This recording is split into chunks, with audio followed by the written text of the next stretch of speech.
చాంగు భళ్ళ ఔరా అమ్మక చెల్ల ఆలకించి నమ్మడమెల్ల అంత వింత గాథల్లో ఆనందలాల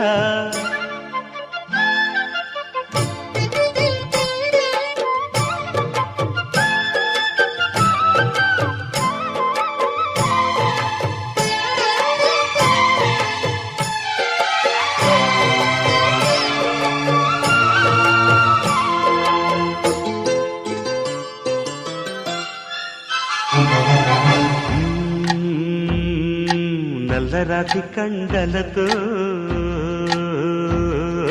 కరుకైన వాడి